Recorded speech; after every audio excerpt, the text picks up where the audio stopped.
അതെ, ഒരു സൂത്രം കാണിച്ചേരട്ടെ. ദേ ഇങ്ങോട്ടൊന്ന് നോക്കി. സംഭവം ഡീറ്റെയിൽ ആയിട്ട് പറയണെങ്കിലേ നമ്മുടെ ഈ അമ്പലക്കുളത്തിലെ ഒരു 5-6 ജോഡി പോളാർ പാരറ്റിനെ നമ്മൾ കൊണ്ടുവന്ന് ഇറക്കിയിട്ടുണ്ടായിരുന്നു. കഴിഞ്ഞ ദിവസം നോക്കുമ്പോഴുണ്ടല്ലോ 2 എണ്ണം അതിലിരിക്കുന്ന ഒരു അമ്പലച്ചെടിയുടെ ചട്ടിന്ന് മാറണേ. നിങ്ങളൊന്ന് സൂക്ഷിച്ചു നോക്കിയാൽ കാണാൻ പറ്റും, ചട്ടിയുടെ സൈഡില് അവര് മുട്ടയിട്ട് വെച്ചിട്ടുണ്ടായിരുന്നു. ഇത്തിരി കഴിയല്ല, എല്ലാറ്റിങ്ങളും കൂടി തല്ലിട്ട് തലപൊളിച്ച് ആ മുട്ടകളൊക്കെ തിന്നു കഴിച്ചു. ഇനി വീണ്ടും ഇവറ്റോളം മുട്ടയിട്ടുണ്ടെങ്കിലും ഇതന്നെയല്ലേ സംഭവിക്കാനുള്ളൂ. അതുകൊണ്ട് ആ ഒരു പയറിനെ പിടിച്ചിട്ടേ നമുക്ക് വേറൊരു ടാങ്കിലേക്ക് മാറ്റിയിടാന്ന് വിചാരിച്ചു. മീൻ നിൽക്കുന്നുണ്ടായ ചട്ടീനെ അങ്ങനെ ഓടെങ്കിലും പൊക്കിയെടുത്തിട്ട് ഇതേ കാശൂട്ടനാണ് കേട്ടോ മീനൊക്കെ പിടിച്ചിട്ടത്. പൊതുവെ പോളാർ പാരറ്റിനെ ബ്രീഡിങ്ങിനായിട്ട് നമ്മൾ കുറച്ച് സൗകര്യങ്ങളൊക്കെ ഒന്ന് ഒരുക്കി കൊടുക്കണം. അവർക്ക് മുട്ടയിടാനും കുട്ടികളെ സംരക്ഷിച്ചു വെക്കാനൊക്കെ ഒരു താവളം വേണം. അതിനിപ്പോ എന്തൊട്ട് വെച്ചു കൊടുക്കാന്ന് ഇങ്ങനെ ആലോചിച്ചോണ്ടിരിക്കുമ്പോഴാണ് കേട്ടോ അല്ലാതെ പറ്റിയൊരു സാധനം നമ്മുടെ ഫിഷ് ടാങ്കിൽ. ഇതാവുമ്പോ സെറ്റാണ്. ഒരു ചിരട്ടിയുണ്ട്, അതിനൊരു വലിയ കാട്ടിയൊരു തുളയുണ്ട്, അതിന്റെ മേലൊരു പ്ലാന്റും ഉണ്ട്. എന്താണെങ്കിലും നമ്മുടെ പോളാർ പാരറ്റിന് ഇത് ഇഷ്ടപ്പെടും. സത്യം പറഞ്ഞാ നമ്മുടെ ഈ കാട്ട് ടാങ്കിലേക്ക് ഇതൊരു ആർഭാടം തന്നെയാണ് പോളാർ പാരറ്റിന്. അല്ലാണ്ട് തന്നെ കുട്ടികളെ സംരക്ഷിക്കാനായിട്ട് ഇഷ്ടംപോലെ സ്ഥലത്തിന്റെ ഉള്ളിലുണ്ട്. അത് മാത്രല്ല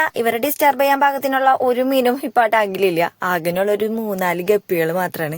അവന്മാരെയൊക്കെ ഈ പോളാർ പാരറ്റിനെ ഓടിച്ചൊരു മൂലക്കിട്ട് സൈഡാക്കി. പോളാർ പാരറ്റിനെ അങ്ങോട്ട് ഇറക്കി കഴിഞ്ഞപ്പോ ടാങ്കിന്റെ ഒക്കെ വേറെ ലെവലായിട്ട് കാടന്തരീക്ഷം ഉള്ള കാരണമാണെന്ന് കൊണ്ടട്ടാ എന്ത് മീനിട്ടിട്ടുണ്ടെങ്കിലും ഈ ടാങ്കില് ഭയങ്കര ഭംഗിയാണ്. ഇതിൽ കിടന്നിരുന്നത് ഒരു ഫൈറ്റർ ആയിരുന്നു. പക്ഷെ ആശാന് പൂപ്പൽ രോഗം വന്നിട്ടേ ചത്തു. അത് ഈ ടാങ്കിൽ കിടക്കുമ്പോ വേറൊരു ഭംഗിയായിരുന്നു കേട്ടാ. അന്നത്തെ വീഡിയോ എടുത്ത് നോക്കിയാൽ നിങ്ങൾക്ക് മനസ്സിലാവും. 2 ഉണ്ടപ്പക്രുകളും കൂടിയിട്ട് ടാങ്ക് മുഴുവൻ അരിച്ചു പറക്കി നോക്കണുണ്ട്. നല്ലോണം ബോധിച്ചിട്ടുണ്ട് തോന്നുന്നുണ്ട്. പക്ഷെ കുറച്ച് ദിവസം ഒന്ന് നോക്കുമ്പോഴും ഒരെനക്കൊന്നും കാണാണ്ടായിരുന്നില്ല.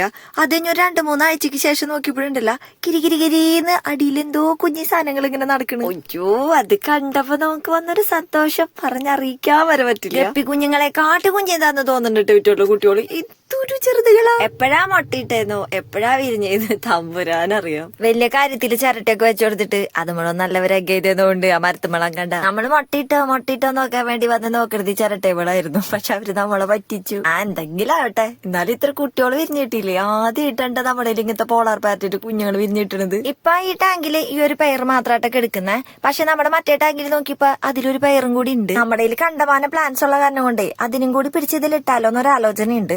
2 പയറിനും കൂടി ഇതിൽ ഇടാൻ പറ്റുമോ അറിയുന്നവരുണ്ടെങ്കിൽ ഒന്ന് പറഞ്ഞു തന്നോളൂ. അപ്പൊ ബാക്കി അപ്ഡേറ്റ്സ് ഒക്കെ ആയിട്ട് നമുക്കിനി വീണ്ടും വരാട്ടാ. Tata bye bye.